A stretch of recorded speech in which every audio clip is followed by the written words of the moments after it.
No one tells you this. But most of the advice you hear online, it's not making you better. It's making you stuck. Not because it's wrong, but because it's poison wrapped in sugar. You scroll. You see a perfect morning routine. Wake up at 5 a.m., run 10 miles, read 3 books a week, and you think, if I'm not doing that, I'm failing. But here's the trap. Most advice is built for someone else's finish line, not your starting point. The influencer who tells you to just grind harder, they've been grinding for 10 years.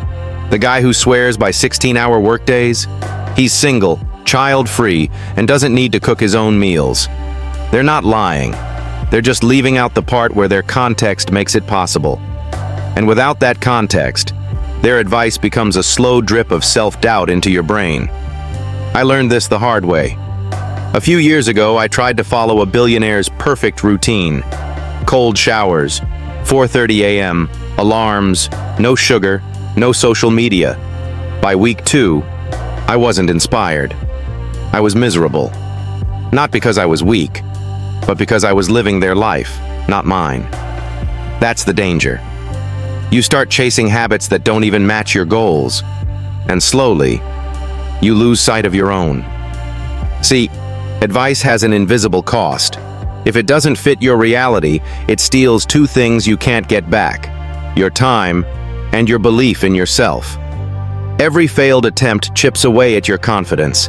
Every unrealistic tip rewires your brain to think, if I can't do this, maybe I'm not meant for success. And that's exactly how potential dies. Not in a crash, but in a quiet, daily erosion of self-trust. So how do you protect yourself? Simple. Before you take any advice, ask 3 questions. Does this fit my season of life? If it requires resources, time, or skills I don't have yet, it's not for me right now. Does this match my actual goal? If I want freedom, why am I copying the routine of someone who lives in the office? Can I sustain it for 30 days? If not, it's just a stunt. And stunts don't build futures. Here's the truth. Good advice inspires you. Bad advice exhausts you. And most advice online? It's good for them, but lethal for you. You don't need the perfect plan. You need the right plan for your reality, your energy, your life. So stop trying to live inside someone else's blueprint. Your potential isn't hiding in their routine. It's waiting in the small, imperfect steps you can take today. Because growth doesn't come from following the loudest voice. It comes from hearing your own. Now ask yourself, whose advice have you been following? And is it building your life or theirs?